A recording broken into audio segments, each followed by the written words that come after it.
प्रिय विद्यार्थियों नमस्कार। हिंदी की ऑनलाइन शिक्षण व्यवस्था में आप सबका हार्दिक अभिनंदन स्वागत। आइए प्रारंभ करते हैं हिंदी का शिक्षण।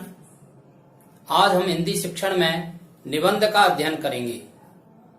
आज के हमारे निबंध का प्रकरण है श्री कृष्ण जन्माष्टमी। सबसे पहले मैं आपको श्री कृष्ण जन्माष्टमी के इस पावन पर्व की हार्दिक शुभकामनाएं प्रदान करता हूं।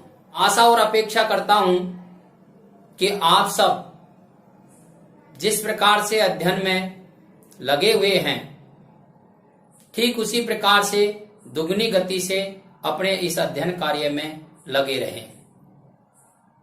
मैं शुभकामना उन छात्रों को भी देना चाहता हूं जिन्होंने अपना अध्ययन पूर्ण कर लिया है और अपने लक्ष्य को प्राप्त कर समाज जीवन में कहीं न कहीं स्थापित होकर के और समाज की सेवा में लगे हुए हैं।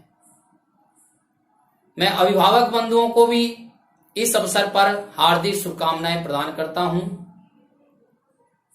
कि वे अपने छात्रों के अध्ययन के प्रति जागरूक हैं और उनके अध्ययन की सब प्रकार की सुविधाओं की व्यवस्था वो करते हैं। किसी निबंध को लिखने के लिए या तैयार करने के लिए सबसे पहले हम उस निबंध की रूपरेखा तैयार करते हैं। आज के हमारे इस निबंध की रूपरेखा है। रूपरेखा का पहला बिंदु है प्रस्तावना। रूपरेखा का दूसरा बिंदु है श्री कृष्ण जन्माष्टमी कब मनाई जाती है और रूपरेखा का तीसरा बिंदु है श्री कृष्ण जन्माष्टमी क्यों मनाई जाती है। चौथा बिंदु है हमारा श्री कृष्ण जन्माष्टमी कैसे मनाई जाती है और पांचवा बिंदु है श्री कृष्ण जन्माष्टमी का पौराणिक महत्व और छठे बिंदु पर है उपसंहार। इस प्रकार से इस निबंध की रूपरेखा को हमने तैयार किया है। अब हम रूपरेखा के एक एक बिंदु को ध्यान पूर्वक सुनेंगे और समझेंगे। समझने की दृष्टि से आपको सुनाई देगा और सामने जो हमारी स्क्रीन है उस पर आपको बिंदु लिखे हुए दिखाई देंगे। तो आप एक एक बिंदु को देखते जाएंगे, सुनते जाएंगे और समझते जाएंगे। तो प्रारंभ करते हैं। पहला बिंदु है हमारा प्रस्तावना। आप सभी को पता ही है कि जन्माष्टमी हिंदुओं का एक प्रमुख त्योहार है और इसे हमारे भारत देश के अलावा अब विदेशों में भी बड़े धूमधाम से मनाया जाता है।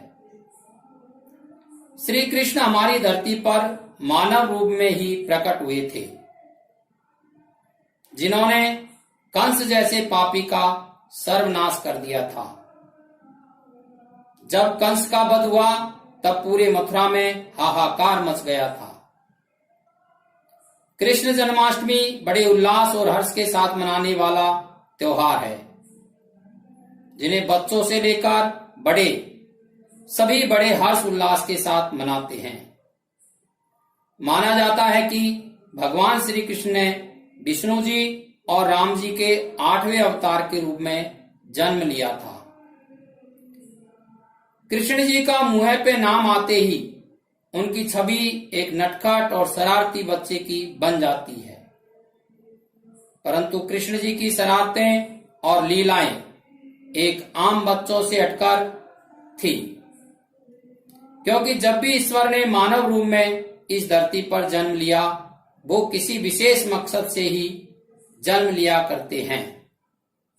वैसे ही श्री कृष्ण का जन्म भी एक प्रमुख उद्देश्य को लेकर के ही हुआ है। अब दूसरा बिंदु है हमारा श्री कृष्ण जन्माष्टमी कब मनाई जाती है। द्वापर युग में युग पुरुष के रूप में असामान्य शक्तियों के साथ श्री कृष्ण ने भाद्रपद माह के कृष्ण पक्ष की अष्टमी को रोहिणी नक्षत्र में मध्य रात्रि में कंस के कारागृह में जन्म लिया। कृष्ण को भगवान विष्णु का अवतार माना जाता है, अतः हर वर्ष भाद्रपद अर्थात भादो माह के कृष्ण पक्ष को जन्माष्टमी के रूप में मनाते हैं। अब हमारा अगला बिंदु है श्री कृष्ण जन्माष्टमी क्यों मनाई जाती है। श्री कृष्ण देवकी और वासुदेव के 8वें पुत्र थे। मथुरा नगरी का राजा कंस था, जो कि बहुत अत्याचारी था। उसके अत्याचार दिन प्रतिदिन बढ़ते ही जा रहे थे। एक समय आकाशवाणी हुई कि उसकी बहन देवकी का 8वां पुत्र उसका वध करेगा। यह सुनकर कंस ने अपनी बहन देवकी को उसके पति वासुदेव सहित काल कोठरी में डाल दिया। कंस ने देवकी के कृष्ण से पहले के 7 बच्चों को मार डाला। जब देवकी ने श्री कृष्ण को जन्म दिया, तब भगवान विष्णु ने वासुदेव को आदेश दिया कि वे श्री कृष्ण को गोकुल में यशोदा माता और नंद बाबा के पास पहुंचा आए। वहां वह अपना मामा कंस से सुरक्षित रह सकेगा। श्री कृष्ण का पालन पोषण यशोदा माता और नंद बाबा की देखरेख में हुआ। बस उनके जन्म की खुशी में तभी से प्रतिवर्ष जन्माष्टमी का त्योहार मनाया जाता है। साथ ही गीत भी गाते हैं। नंद के आनंद भयो जय कन्हैया लाल की, हाथी दीने घोड़ा दीने और दीनी पाल की, नंद के आनंद भयो जय कन्हैया लाल की। अब अगला जो हमारा बिंदु है वह है श्री कृष्ण जन्माष्टमी कैसे मनाई जाती है। श्री कृष्ण जन्माष्टमी के दिन मंदिरों को खास तौर पर सजाया जाता है। जन्माष्टमी पर पूरे दिन व्रत रखा जाता है। जन्माष्टमी पर सभी 12 बजे तक व्रत रखते हैं। इस दिन मंदिरों में झांकियां सजाई जाती है और भगवान श्री कृष्ण को झूला झुलाया जाता है और रासलीला का आयोजन होता है। रात ठीक 12 बजे श्री कृष्ण जी की आरती की जाती है और प्रसाद बांटा जाता है। इसका दूसरा प्रकार भी है। कृष्ण के मामा कंस कृष्ण को मारना चाहते थे। इसके लिए उन्होंने विशेष रूप से जन्माष्टमी पर विभिन्न राक्षसों को छोड़ रखा था ताकि वे कृष्ण को मार सके। अतः कृष्ण की रक्षा के लिए अर्थात राक्षस कृष्ण को मार न सके, पहचान न सके, इसलिए कृष्ण की उम्र का हर बालक कृष्ण बन जाता था। तभी से कृष्ण जन्माष्टमी पर कृष्ण बनने की परंपरा चल रही है। आज भी हर बच्चा कृष्ण होता है। एक और प्रकार है इसका। यह त्योहार पूरे भारत में मनाया जाता है। इसके अलावा बांग्लादेश के ढाकेश्वर मंदिर,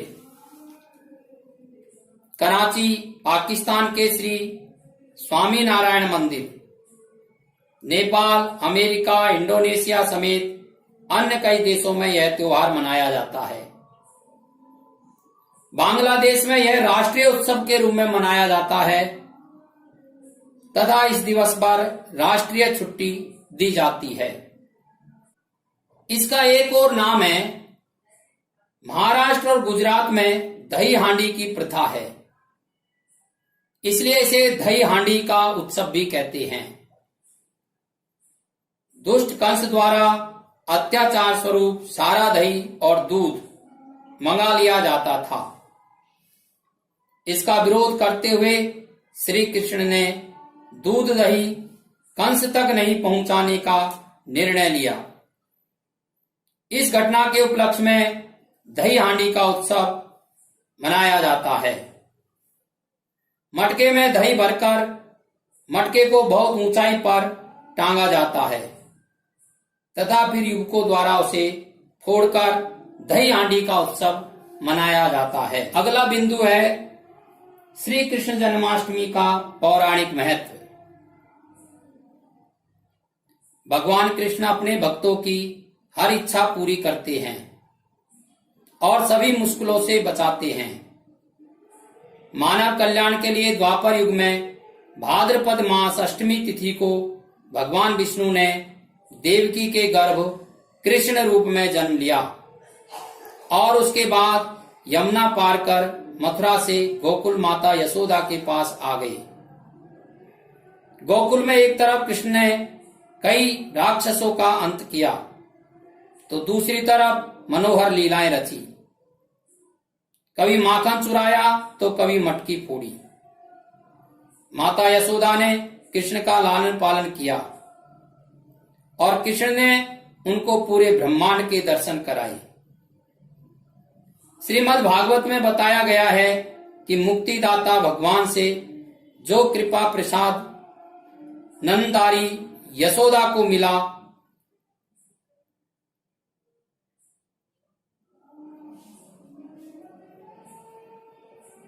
वैसा न ब्रह्मा, शंकर और उनकी पत्नी लक्ष्मी जी को भी प्राप्त नहीं हुआ।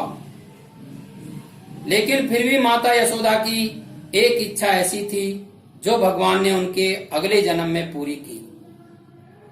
आइए जानते हैं माता यशोदा की ऐसी कौन सी इच्छा थी।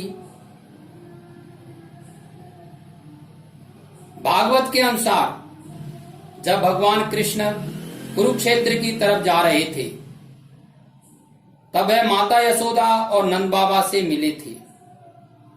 भगवान कृष्ण को देखकर दोनों रोने लगे और ऐसा लगा कि जैसे उनके शरीर में फिर से जान आ गई है। जिस दिन कृष्ण जी ने नंद बाबा और माता यशोदा जिस दिन कृष्ण जी से नंद बाबा और माता यशोदा मिली थी उस दिन सूर्य ग्रहण था और वे वहां तीर्थ स्थल सैमांत पंचक के दर्शन करने जा रहे थे। पंचक वही तीर्थ स्थल है जहां हजारों क्षत्रियों का वध करने के बाद परशुराम जी ने घोर तपस्या की और पश्चाताप किया था। श्री कृष्ण देवकी और वसुदेव के साथ थे जहां उनकी मुलाकात यशोदा और नंद बाबा से हुई थी। इस मुलाकात में देवकी और यशोदा गले लगकर बहुत रोई और उन्होंने अपने सभी गम भुला दिए। इसके बाद एक बार और भगवान श्री कृष्ण की यशोदा माता से मुलाकात हुई थी।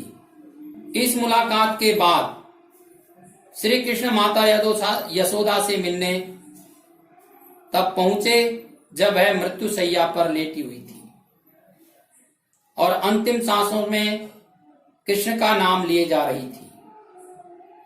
तब उन्होंने कृष्ण से कहा कि लल्ला, मुझे केवल एक चीज का पछतावा है जिसको मैंने आज तक किसी को नहीं बताया। मैं तुम्हारे किसी भी विवाह में शामिल नहीं हो सकी। तब कृष्ण ने कहा, मैया, तुम्हारी यह इच्छा जरूर पूरी होगी। इसके बाद भगवान कृष्ण ने माता यशोदा को गोलोक भेज दिया।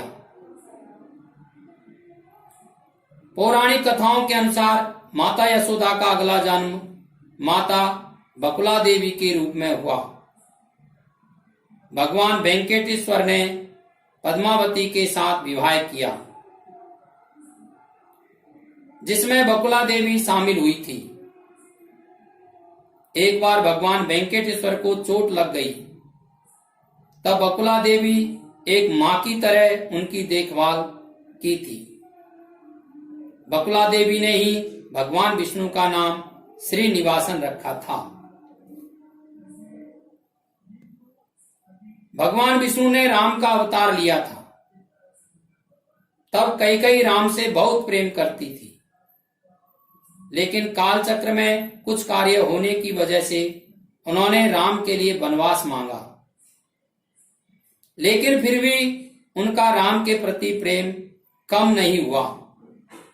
वनवास से आने के बाद कैकेयी ने राम से कहा कि अगले जन्म में तुम मेरे गर्भ से जन्म लेना और मुझे अपनी माता बनने का सौभाग्य देना।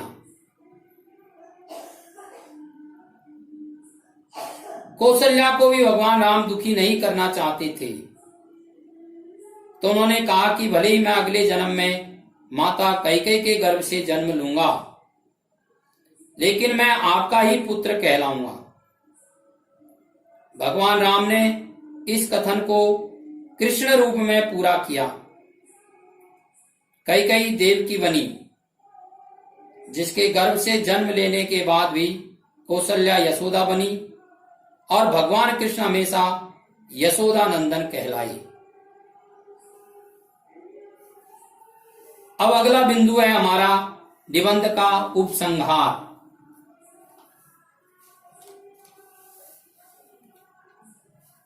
जन्माष्टमी के दिन व्रत रखने का विधान है। अपनी सामर्थ्य के अनुसार फलाहार करना चाहिए और अपनी श्रद्धा के अनुसार व्रत करना चाहिए। हमें श्री कृष्ण के संदेशों को अपने जीवन में अपनाना चाहिए। धार्मिक आस्था के पर्व में भारत देश भक्ति में सराबोर हो जाता है। हम सब जानते हैं भगवान श्री कृष्ण जी ने महाभारत के युद्ध में अहम भूमिका निभाई है। श्रीमद् भागवत गीता का उपदेश प्रदान किया है। अपने जीवन में सुख खुशियां प्राप्त करने के लिए हम मनुष्य भगवान श्री कृष्ण के 108 नामों का जप करें। उनके ये नाम भगवान श्री कृष्ण के 108 नाम इस प्रकार से है: अचला, अच्युत, अद्भुत, आदिदेव, आदित्या, अजन्मा, अजया, अक्षरा, अमृत, अनादि है, आनंद सागर, अनंता, अनंतजीत, अनया, अनिरुद्धा, अपराजित, अव्युक्ता, बाल गोपाल, बलि, चतुर्भुज, दानवेंद्रो, दयालु, दयानिधि, देवादिदेव, देवकी नंदन, देवेश, धर्माध्यक्ष, द्वारकाधीश, गोपाल, गोपाल प्रिया, गोविंदा, ज्ञानेश्वर, हरि, हिरण्यगर्भा, ऋषिकेश, जगत गुरु, जगदीशा, जगन्नाथ, जनार्दना, जयंतः,